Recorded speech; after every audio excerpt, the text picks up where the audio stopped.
our crew at Earth Spirit. We've come back to Allendale Elementary and we're working with the 4th grade students out in the forest behind their school.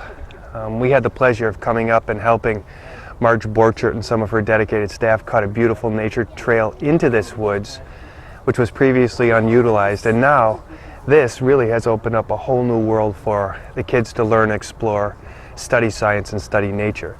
And today's focus is building and creating a Native American hunting lodge.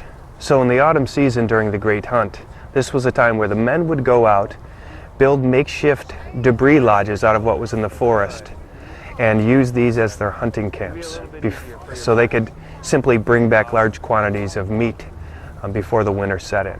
So what we're doing today is kind of giving the students here a little bit of a hands-on demonstration of how to do it safely, and the amount of energy that it takes to actually create this. Here's the staging. When you come back out and look, what you're going to see is, number one, you won't see your frame anymore. Number two, we're going to put horizontal, straight, flat pieces of branches up these bars on both sides of this, and we're going to cover this and make walls. And then we're going to create an entrance, and then we're going to cover this with leaves and insulate this so that it can take the snow load in the winter, so we can come back out here and visit our hunting lodge. It's really 3 stages. Number one, build your frame. Number two, gather your resources for your walls. Number three, insulate it to keep snow and rain out in the form of leaves. Okay?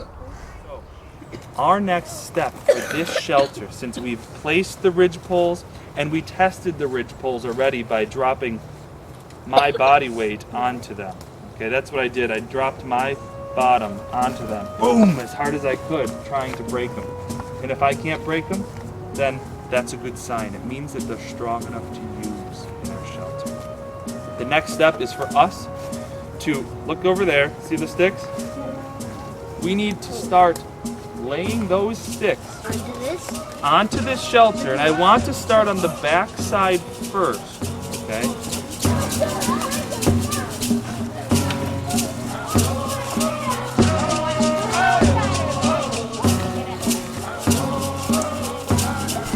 Let's do a little physics. Ready? In. Good. That's okay. Now put it against that tree. Okay, right at that point. Now you bring your body to the end with them, and on the count of 3, push hard. But what's going to happen to you? You're going to fly forward, so watch. When you push, bend your knees so you don't fly. Okay? 1, 2, 3. Go ahead, push. Mr. Scott, it won't. There we go. Good. All right, good. Bring them in. Bring them into your builders, okay? Good work. We're in a Native American unit. Our focus is on the Eastern Woodlands and the Iroquois Confederacy and longhouses. The hope is to dig, it down a little bit so they can come in and tell storytelling and legends like the Native Americans did. So kind of simulate, how they live. I hope they take away appreciation for what they had to build, the Iroquois, and an appreciation of the natural resources around them. We want it to be 45 degrees because, number one, it's not going to collapse. Number two, it's going to hold leaves when we put it on there. If I have too steep of an angle, all the leaves are just going to fall right down. This will hold them on top, and that's what we want.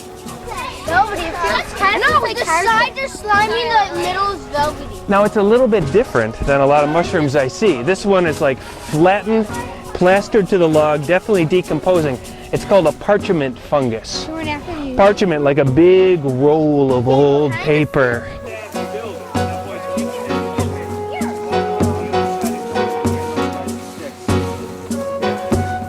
I thought it was actually very cool to make and have your friends make it with you. And if you ever actually come across the sticks, I think you should go for it and build it. Where's the rest of the mushroom? Inside where? Inside that log? Yeah. What's it look like? Little threads sucking in all the nutrients, feeding the part that produces the spores. I see that. So the whole point of a mushroom is really this: reproduction, next generation, decomposition. Good lifting out there. And I think probably for me, primarily what I want them to do, other than learning how to build a shelter functionally and be safe is to appreciate and to share their gratitude with what the earth is providing. This is an awesome opportunity. So what I want to see is this. I want to see muddy boots, happy faces, kids working together in an area that previously they would have had no access to. And I know this, that we at Earth Spirit are pretty grateful to be involved in the process here and have had so much fun this year with these kids. And it's fun. I like to build. I like to show kids that if they can see it in their mind's eye with a little bit of instruction and some help and some enthusiasm from some tall guys, they can create it. It gives them a sense of empowerment.